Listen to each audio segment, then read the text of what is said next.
Hello again, my dear. Rhonda Constant, your favorite hometown medium, physical energy healer, oracle card advisor, paranormal investigator, voice for your loved ones. So I don't need to explain anything to you. Um, just like to remind you, this is non-exact science. Anything they say or show, there's a reason for it. So, like I said, you might have to stretch it outside the box, but keep it in mind. There's always a reason.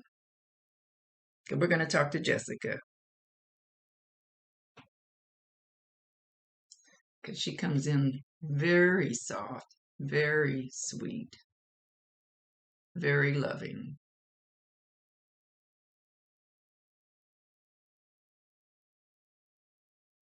She says, I'm closer to you than you know. She's shaking her finger at you.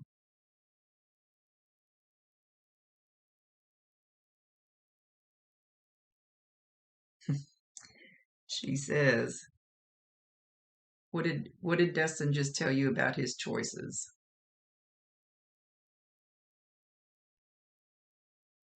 You're making those choices to not pull away from what you need to pull away from. Those are your choices. She says, I will help you all that you will allow me to, but it's only if you allow me. Because you have to make the choice to turn your back to some of that stuff. Just like Dustin didn't make the choice to turn his back to some of it, and he needed to, she says, you need to also. It's just kind of making me like, so if you ever feel like you need to hear, you're trying to hear a little better, you're trying to hear something, you don't know what it is, just making me feel like I need to go like that. Although I can hear her, she's very soft spoken.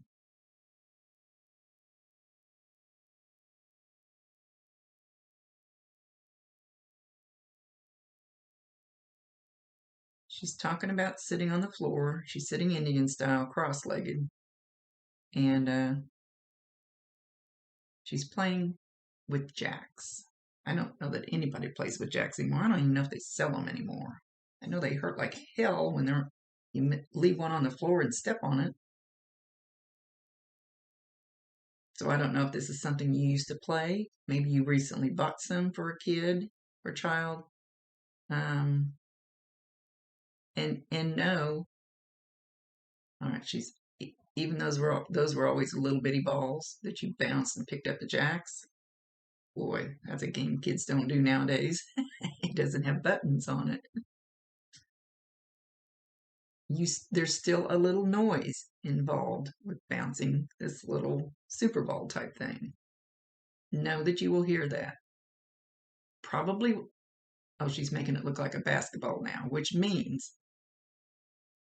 it's still going to be the sound of the little ball, but she's she's going to try.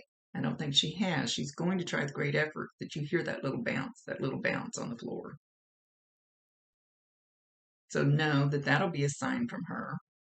And when she gives you signs, or any of them give you signs, validate them, acknowledge them, tell them you love them, and ask them to bring you more. Let them know that you know that's a sign from them. I always ask them to come up with unique signs because everybody knows about butterflies and cardinals and stuff. They need something unique just between you guys.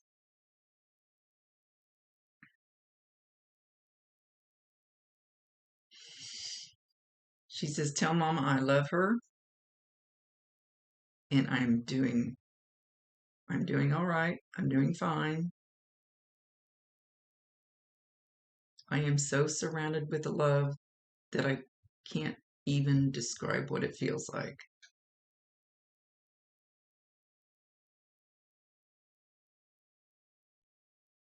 It's something that you cannot imagine.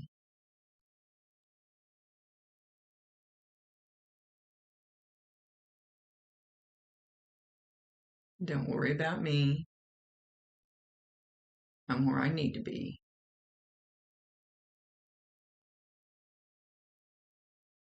She says when she visits her mom, but sometimes there's like a sweet smell, like lilacs or wildflowers or some kind of a sweet flower smell that just kind of she's showing it like passing through the room, kind of just usually it's like just a little whiff that you get. It's like every morning for 2 weeks when I open my eyes I smell chocolate chip cookies. Never figured out who it is, and that's been a while back. And then again recently, every so often, it does it again. But they don't come forward and tell me who it is, so I don't know what I'm supposed to do with that. But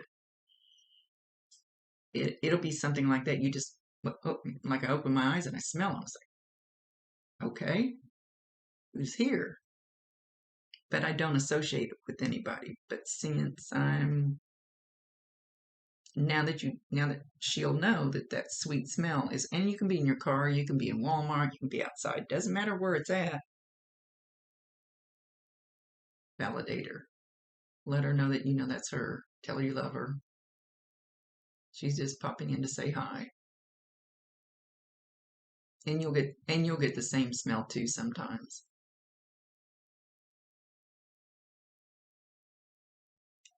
Tell mom she wants to know if I'm at peace, and I am totally at peace. I'm totally fine. It's much harder down there, talking about where we're at, than it is where she's at.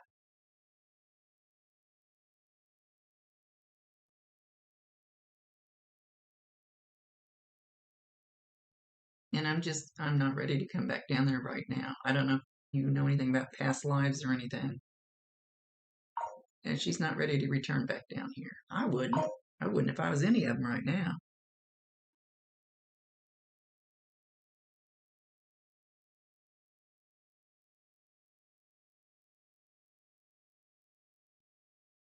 Okay, she's showing me this little dog. Well, it's not little like my 3-pound Yorkie. It's little like not almost medium size. And it's got darker hair. It's not a short-haired slick dog. It's got fuzzier hair. It's kind of like poodle hair, but kind of almost kinky, but it's not poodle hair. But it's got a long tail. That stands up. It's showing it straight, almost straight up, but with a little curve. And I can't see the face of it, but she wants somebody to know that their loved fur baby is with her. She's just calling it puppy. There's always a reason for whatever they show.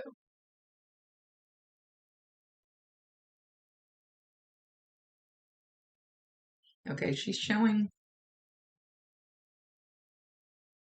well, I think it's herself in a poodle skirt.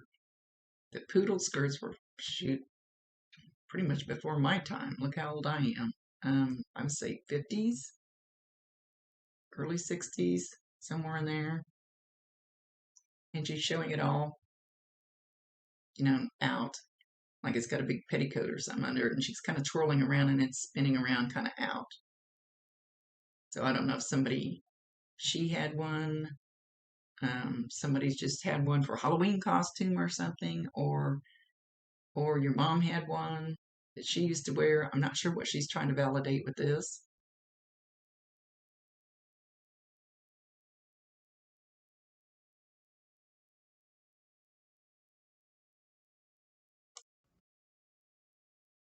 Okay, she's mentioning High Plains Drifter, which I think was a Clint Eastwood movie. So I don't know if one of you were a fan of that. Fan of Clint Eastwood. No, whenever you see Clint Eastwood, picture of him, doesn't hear his name, doesn't matter.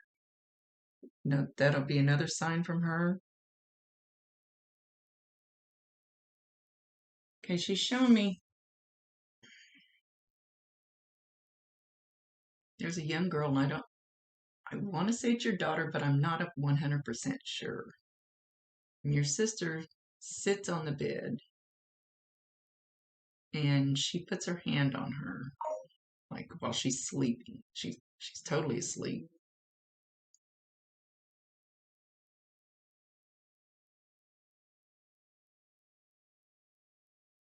She's she's telepathically talking to her, but the girl's not moving, not waking up, not acknowledging that she knows that she's there. It's very sweet, very loving, very your sister as far as what she's doing. She says she's trying to bring her peace and love.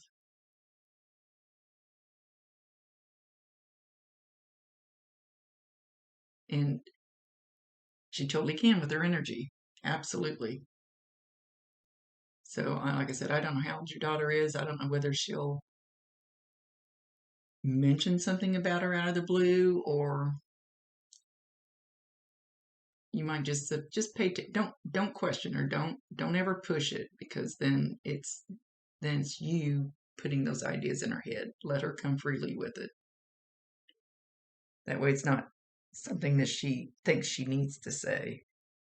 It'll be natural.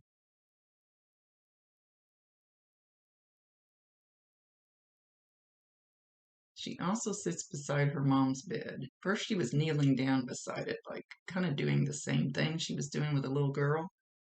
Only now she's sitting on the floor next to her mom's bed while she's asleep. She's got her legs sticking straight out instead of Indian style like she has been.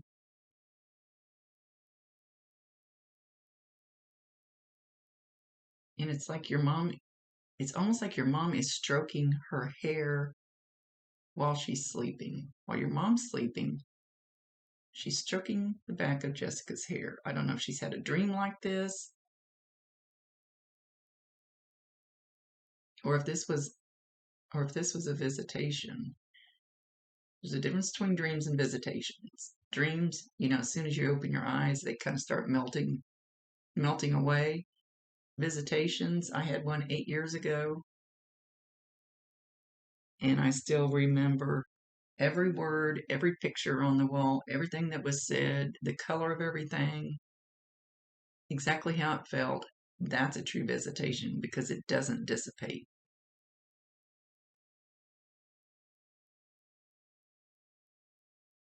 So know that she has been there. Even if your mom doesn't remember it, she has been there. But your mom's participated in it, even if she doesn't know it. And there is such a thing as astral traveling, things like that. This is not astral traveling, but I don't know, she's not exactly leaving her body and going off and doing things and coming back like we do when we astral travel, which I have done a few times. I need to try that again. But I don't know what word you call this, what I feel like it is. It's more than a dream. Let's just put it that way.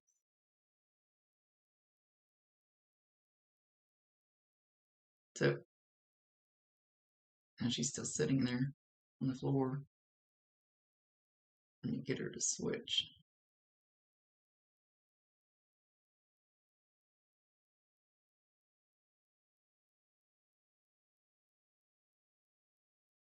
Okay.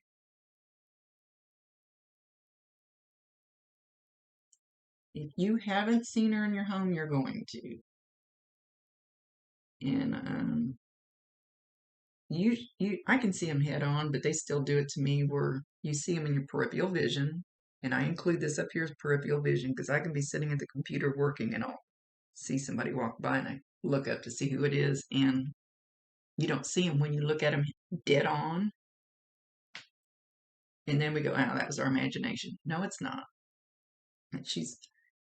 It doesn't have to be in your living room, but she's showing like walking through your living room and you kind of go, I just see something.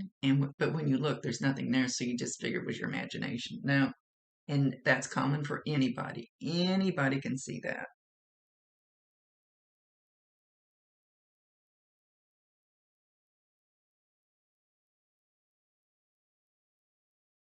And then once she walks through there, she turns around, she waves at you like, hey, I'm here.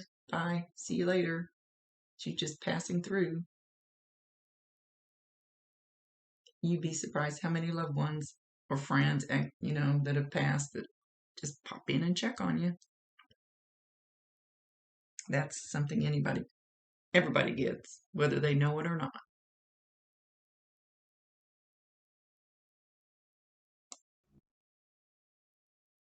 She's really serious right now. She says, you need to buckle down. You need to get a purpose in your life that is rock solid, that is steady,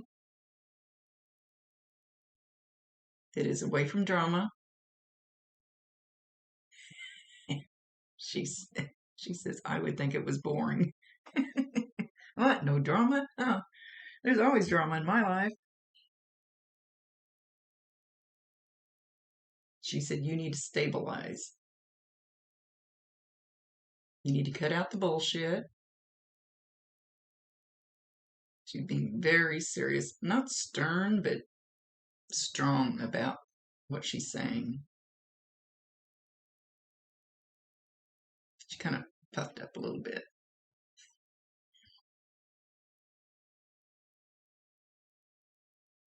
Get your shit together. She's showing you packing a bag and moving away from a group of people. I don't think she means physically packing your bag. She could mean that. I don't know that for sure. But packing up your shit, turning your back to a group of people and moving away from them and opening up the door. And there's a door opening over there. Opening up the door for something new, something much better that you're not looking at, because you're looking this way towards this group. And if you take your little, they don't have to be physical belongings. They could be energy belongings. They could be emotional belongings. I don't know exactly what she's signifying with the suitcase. And turning around and looking in the other direction, because there's a door open for you.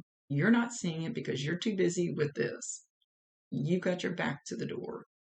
Turn around, take a step in a completely opposite direction. These two are completely opposite from the other. Oh, good grief! She showed me your life path, and it's been like this. You got one like mine. Yours has all kinds of squiggles in it. Mine has big whoop-de-doos. My life path, I call it the scenic route.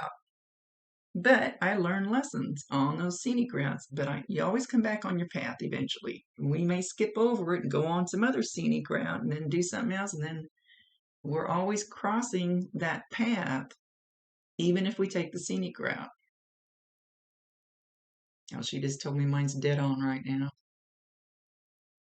Yeah, I knew that.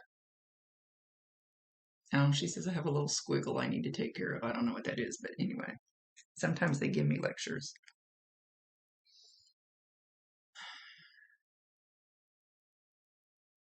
She says if you turn your back on the drama and look towards that door, it's open and there's like a bright, I'm going to say the light, I was going to say bright sunshine coming through that door, but it's brighter than that.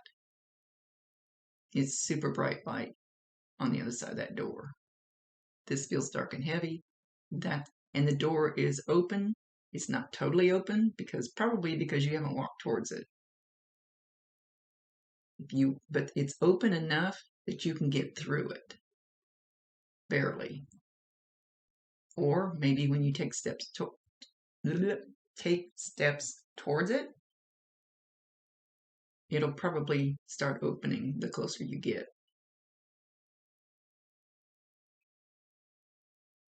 She said, all up to your choices. It's your choice. Nobody can do it for you, and nobody can plop it in your lap. Oh, but they do plop things in my lap. I don't know.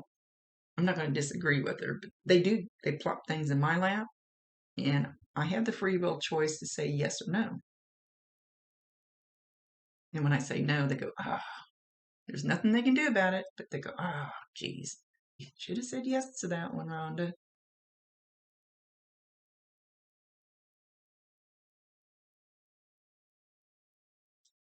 They can bring you the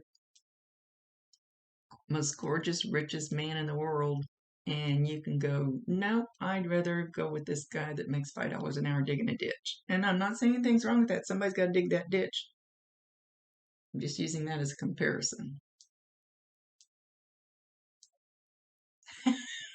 I heard one of my guys just popped up and said, yep, that's what you do, Rhonda. Got Peanut Gallery talking to me. What the hell?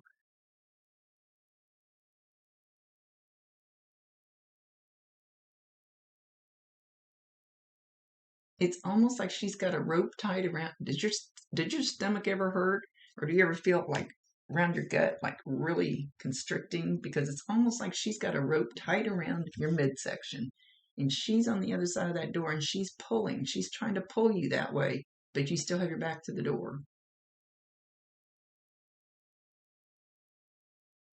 She says until you decide to turn around and look towards that door and make different choices, it's not going to change. There's nothing she can do.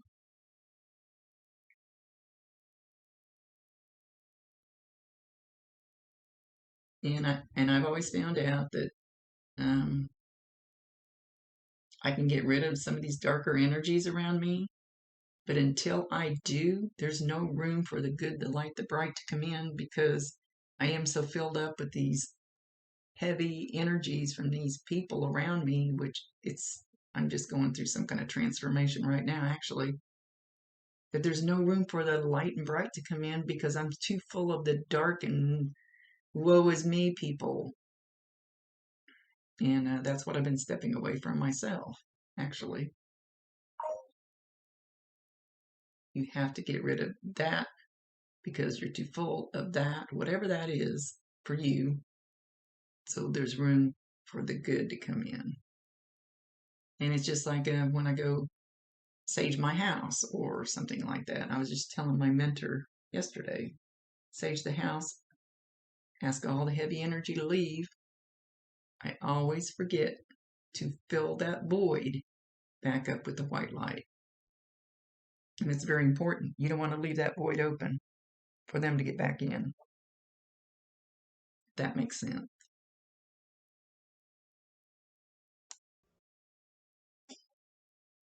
So she's telling me there is never, ever a reason to give up hope.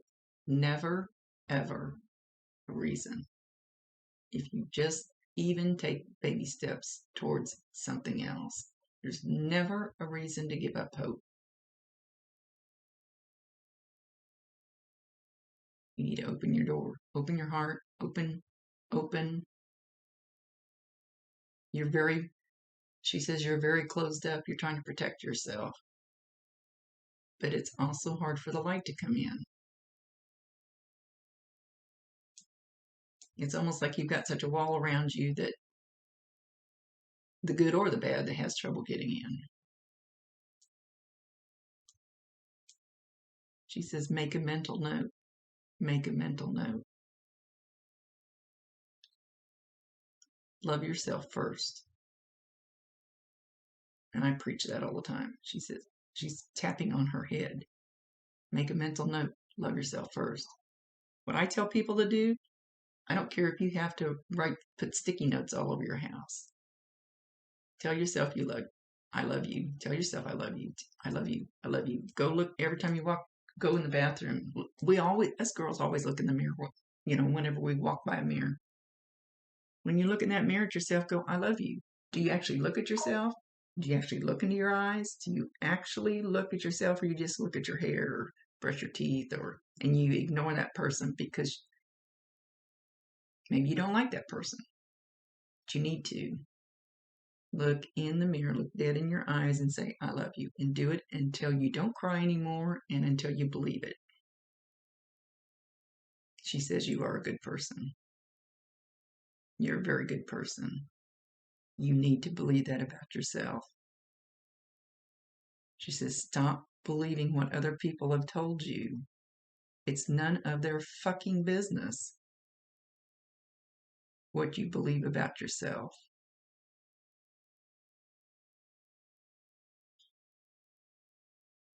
She says, put your shoulders up, put them back, and be proud of the good person that you are. And I will help you. Ask me. I don't know if I said this in the other video. You have to ask. They cannot override your free will choice, and I can't say that enough. But you also have to allow for what they bring forward. Let's say you want a new job. Ask them to help you. And then a little while later, somebody will call. You run into somebody in the grocery store, and they'll go, "Hey, I've got an opening at my place and my company, and I think you'd like it. I like it there." And they'll help you get a job. I'm not saying you're looking for a job. I'm just using that as an example. But you have to allow that. You can always say, no, I don't want to. You have to allow for what they bring you once you ask. But ask. Ask the universe. And you never say a negative. You say, I would like help with finding a new job. Don't say, well, I don't want this and I don't want that job. You say, help me find a new job. You have to keep it on a positive note. You can't bring any don't, cannot, will not, any of those. I'm not talking about negative like dark. I'm talking about negative like negative words. So try that with whatever it is that you're wanting to do. And like I said, I'm not specifically talking about a job. I'm just using that for an example.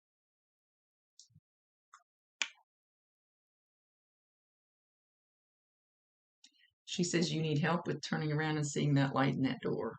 And this is not, I wouldn't really call it spiritual.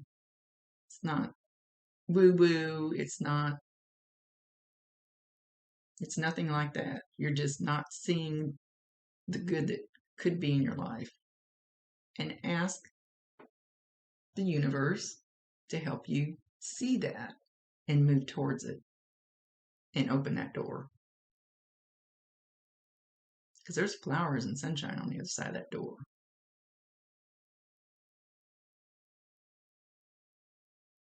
And she's got a big heart over the top of your head.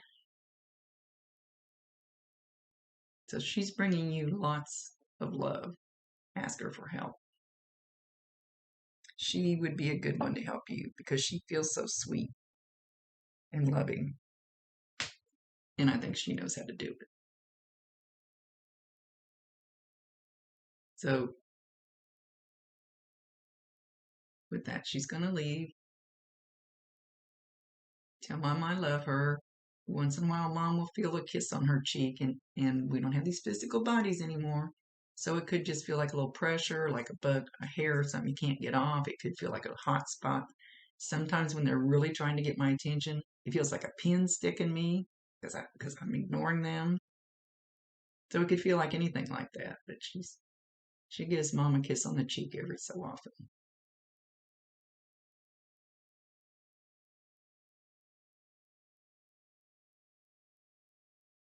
She says, get on my back. I'll carry you. I'll help you. But you have to allow me to. I can't drag you. Your choice. It's all your choice. But I love you. And don't forget that.